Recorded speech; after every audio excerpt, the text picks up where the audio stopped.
नमस्कार मित्रांनो, आपण सोडवणार आहोत प्रॉब्लेम प्रायमरी डिस्ट्रीब्युशन ऑफ ओव्हरहेड्सवरचा. A company is having 3 production departments namely A, B and C and 2 service departments X and Y. The expenses incurred during the month December 2016 are as follows. आपल्या कंपनीमध्ये 3 production department आहेत A, B, C, 2 service department आहेत x Y. December 2016चे expense वेगवेगळे काय आहेत ते बघा. Supervision 3 lakh, fire insurance on stock 1 lakh, motive power 1,80,000, electric lighting 60,000, rent and taxes 1 lakh, repair and maintenance 1,70,000, depreciation on plant 85,000. The following information is also available from above departments. Floor space square foot मध्ये आहे 5 डिपार्टमेंटची दिलेली. Number of workers 5 डिपार्टमेंटचे. HP of machine 5 डिपार्टमेंटचं. Direct wages, value of plant, value of stock आणि light points सगळ्या डिपार्टमेंटचे दिलेले आहेत. याच्यावरून आपल्याला statement showing primary distribution of overheads बनवायचं आहे. आता हे कशा पद्धतीत बनवायचं तर सुरुवातीला असं एक फॉर्मॅट मी जसं आखतोय तसं आखून घ्यायचं आहे. Statement showing primary distribution of overheads. याच्यामध्ये पर्टिक्युलरचा कॉलम असेल, बेसिस ऑफ ॲलोकेशन नावाचा कॉलम असेल, त्याच्यानंतर टोटल अमाऊंट, प्रोडक्शन डिपार्टमेंट 3 आहेत त्यांचे कॉलम ABC, नंतर सर्व्हिस डिपार्टमेंटचे 2 कॉलम X आणि Y. अशा पद्धतीत सुरुवातीला आपण आखून घ्यायचं आणि ते आखून घेतल्यानंतर आपण सुरुवात करायची. पहिला आयटम जो आहे तो आहे supervision.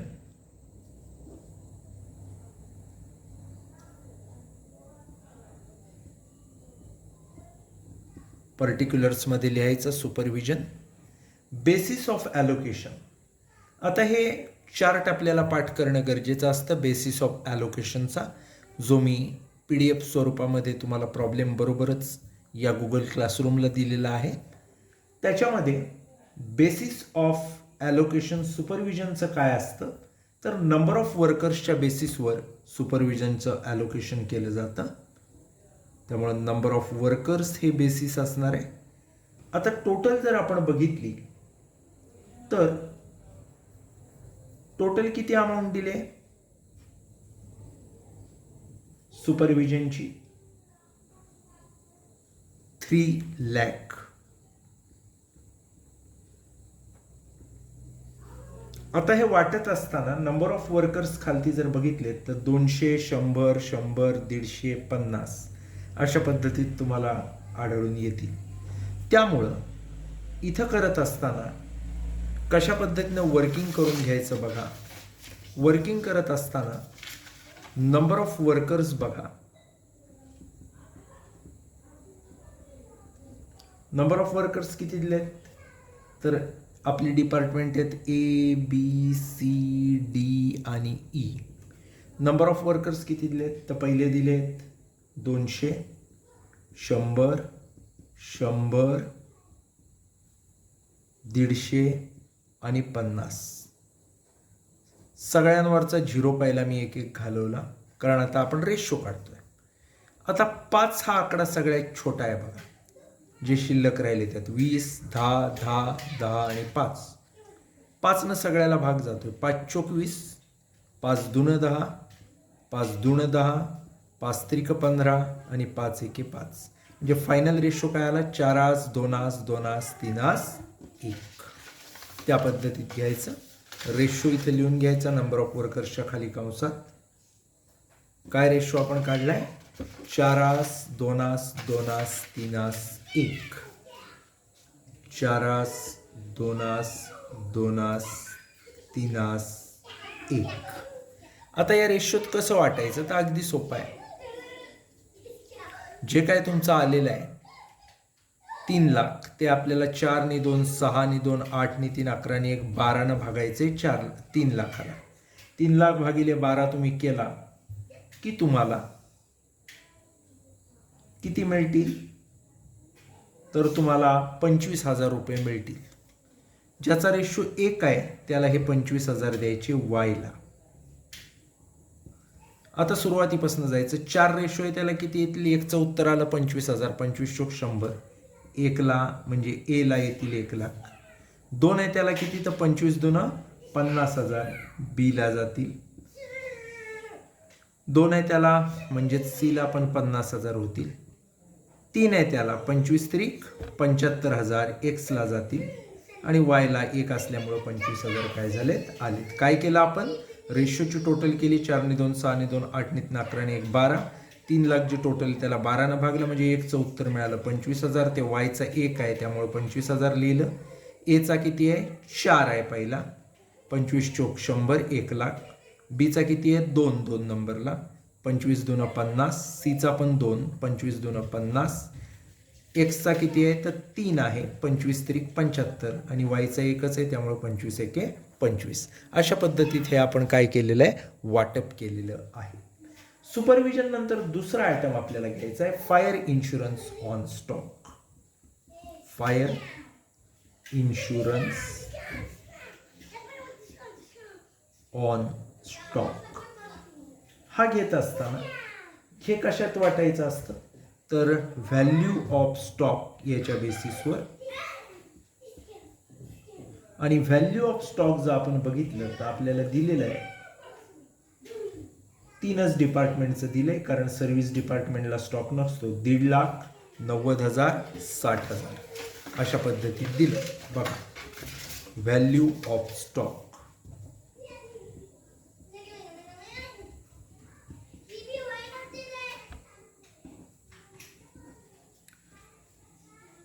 Department A B C 3च डिपार्टमेंटचं दिलंय. किती किती दिलंय?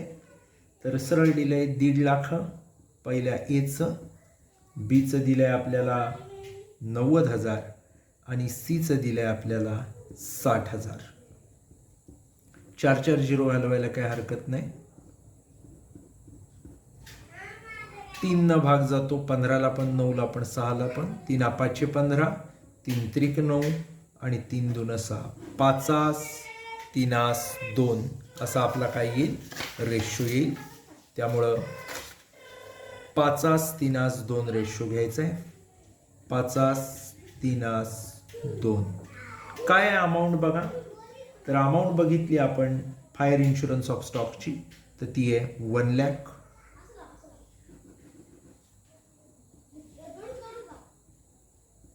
आता हा तिघांचाच बेसिस दिलेला आहे. सर्व्हिस डिपार्टमेंटला स्टॉक नसतो त्यामुळे त्या दोघांनाही एक्स आणि वायला डॅश करायचं. आता 1,00,000 फिगर आहे. इथे रेशोची टोटल बघा 5 ने 3 8 ने 2 10. 1,00,000ला 10 ने भागलात की तुम्हाला किती मिळतील? 10,000. 10 5 50,000 एला. 10 त्रिक 30,000 बीला आणि 10 2 20,000 सी. अशा पद्धतीत आपण हे वाटप करणार. तिसरा आयटम बघा. तिसरा आयटम आहे motive power.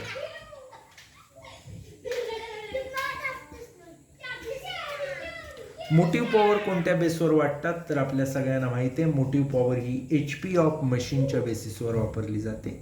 HP of machine. किती अमाऊंट दिलेली आहे मोटिव्ह पॉवरची? तर त्याची अमाऊंट तुम्हाला दिली आहे 1,80,000. आता HP ऑफ मशीन हे देखील मशीन वापरतात प्रॉडक्ट डिपार्टमेंटला त्यामुळे सर्व्हिस डिपार्टमेंटला डॅश येईल. वर्किंग करताना कशा पद्धतीत करायचं बघा. HP ऑफ मशीन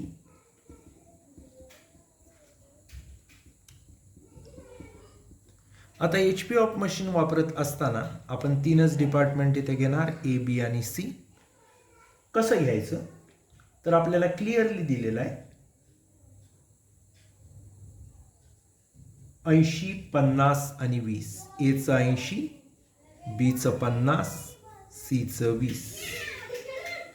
आता 0 0 घालवा काय राहतं? 8 5 2 हा तुमचा काय राहील? रेशो राहील घ्यायचा इकडं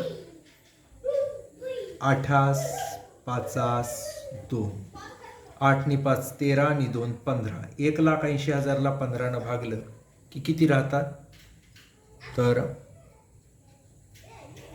12,000 रुपये असं आपलं उत्तर येतं. पहिलं त्याला 8 गुणूया. 12 8 96,000 एला, 12 पंचे 60,000 बीला आणि 12 दून 24,000 सीला. आता एक गोष्ट तुम्हाला जी पहिल्या 2 आयटमला सांगितली नाही ती सांगतो. हे वाटपात चूक कधी कधी होऊ शकते, ती व्हायला नाही म्हणून पाहिजे म्हणून काय करायचं, तर हे वाटून झाल्यानंतर 96,000 60,000 24,000 याची बेरीज करायची. ती 1,80,000 येते का बघायची. जर आली बरोबर तेवढी तिघांची बेरीज तर आपलं वाटप बरोबर आहे हे लक्षात घ्यायचं. त्यामुळे असं प्रत्येक आयटमला करून बघायचं म्हणजे आपण कुठं चुकत नाही किंवा आपलं रेशो चुकत नाही. याच्यानंतरचा पुढचा जो आयटम आहे तो म्हणजे इलेक्ट्रिक लाइटिंग.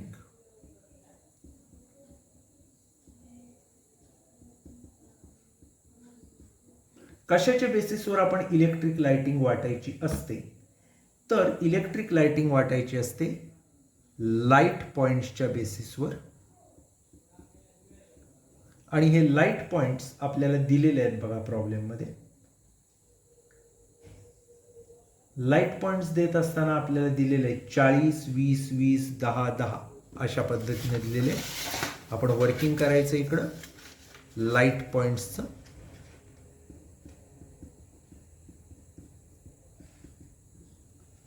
चाळीस 20 20 10 10 A B C D. A B C हे 3 डिपार्टमेंट आणि एक्स आणि वाय हे सर्व्हिस डिपार्टमेंट. याच्या बेसिसवर किती किती आहे बघा लाईट पॉइंट्स दिलेले. 40 20 20 10 आणि 10. कशा पद्धतीत करणार, 0 घालवून टाकू पहिलं. 4 2 2 1 1 अशा पद्धतीत. अगदी सोपं आहे. 4 2 2 1 1. किती अमाऊंट आहे इलेक्ट्रिक लाइटिंगची, तर आपल्याला क्लिअरली दिलेले आहेत 60,000 रुपये. भागिले रेशोची टोटल 4 आणि 2 6 आणि 2 8 आणि 1 9 आणि 1 10. 60,000 भागिले 10 केलं की 6,000 येईल. पहिला एचा किती आहे 4, 6 चोक 24,000. बीचा दुसरा किती आहे 2, 6 2 12,000. सीचा तिसरा किती आहे 2च, 6 2 12,000. डीचा तिसरा किती आहे 1, 6 1 6,000. आणि ई पुढचा वायचा पण 6 1 6,000. टोटल करायची. 24 ने 12 36 ने 12 48 ने 6 54 ने 7 60. 60ला 60 जुळलं आपलं बरोबर. याच्यानंतर इलेक्ट्रिक पॉवर नंतर पुढं इलेक्ट्रिक लाइटिंग नंतर येताना रेंट अँड टॅक्सेस पुढचा आयटम आहे. रेंट अँड टॅक्सेस याची काय माहिती दिलेली आहे, तर अगदी क्लिअर कट सांगितलंय. रेंट अँड टॅक्सेस किती आहे 1,00,000 दिलेले आहेत त्या ठिकाणी.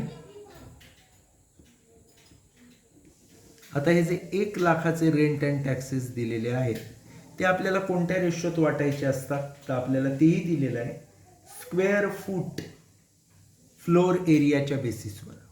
फ्लोर एरिया जो असतो स्क्वेअर फीट मध्ये, त्या बेसिसवर आपण काय करणार हे वाटणार आहे. आता फ्लोर एरिया स्क्वेअर फीट मध्ये आपल्याला कसा दिलाय, तर इकडे बघायचं रेशो काढून 5 नंबरचा. Rent and taxes floor area square feet किती दिलाय बघा. फ्लोर एरिया स्क्वेअर फीट मध्ये सुरुवातीलाच दिलाय ABCXY. फ्लोर एरिया देताना 1500 1000 900 500 आणि 100 अशा पद्धतीत दिलाय. 2 2 0 घालवायला काही अडचण असण्याचं कारण नाही. 15, 10, 9, 5, 1 असा रेशो येईल. 15, 10, 9, 5, 1 टोटल घ्यायची. 15 ने 10 25, ने 9 34, ने 5 39, ने 1 40. 1 लाखाला 40 न भागला की 2,500 येतात. 2,500 गुणिले 15 म्हणजे 37,500 एला. 2,500 गुणिले 10 म्हणजे 25,000 बीला. 2,500 गुणिले 9 म्हणजे 22,500 सीला. 2,500 गुणिले 5 म्हणजे 12,500 एक्सला. 2,500 गुणिले 1 म्हणजे 2,500 वायला. आता यांची टोटल घ्यायची. 37,500, 25,000, 22,500, 12,500 आणि 2,500. टोटल किती येते? 1 लाखच टोटल येते. करून बघा व्यवस्थित. त्याच्यानंतर पुढचा आयटम जो आहे तो आहे repairs and maintenance. Repairs and maintenance.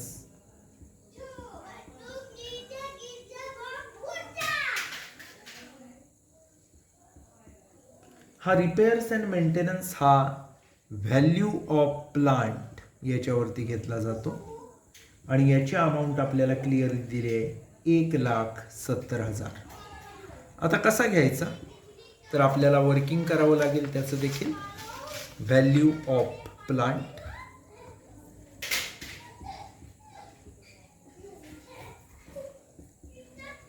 आपले डिपार्टमेंट आहेत ABC.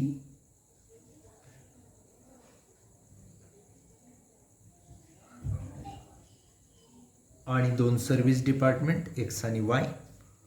व्हॅल्यू ऑफ प्लांट किती दिलंय प्रत्येक डिपार्टमेंटचं बघा.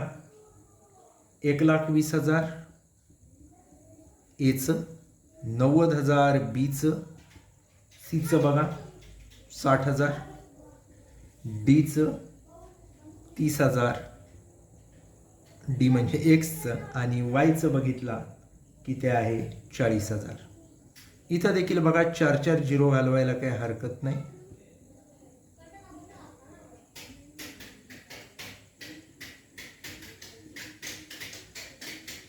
चार झिरो घालवले की राहतात 12, 9, 6, 3 आणि 4. कशाचाच कशाला भाग जात नाही.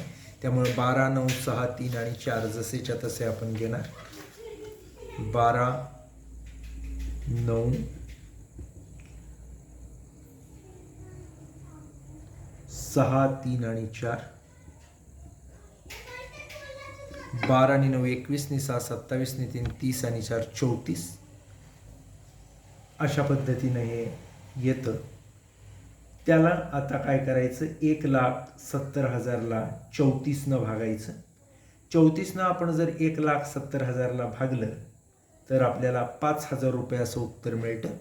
12 गुणिले 5 म्हणजे 60,000 एचे, 9 गुणिले 5 म्हणजे 45,000 बीचे, 6 गुणिले 5 म्हणजे 30,000 सीचे, 3 गुणिले 5 म्हणजे 15,000 एक्सचे आणि 4 गुणिले 5 म्हणजे 20,000 वायचे. आलं लक्षात. 1,70,000 भागिले रेशोची टोटल 34. उत्तर आलं 5,000. त्याला 12 गुणलं एचं, 5,000 गुणिले 9 बीचं, 5,000 गुणिले 6 सीचं, 5,000 गुणिले 3 एक्सचं आणि 5,000 गुणिले 4 वायचं. अशा पद्धतीनं आपण हे वाटप काय केलेलं आहे. या 60,000, 45,000, 30,000, 15,000 आणि 20,000ची टोटल घेतली किती बरोबर 1,70,000 येते. त्याच्यानंतर जो दिलेल्या आयटमपैकी शेवटचा आयटम आपण घेतोय तो म्हणजे डिप्रिसिएशन ऑन प्लांट.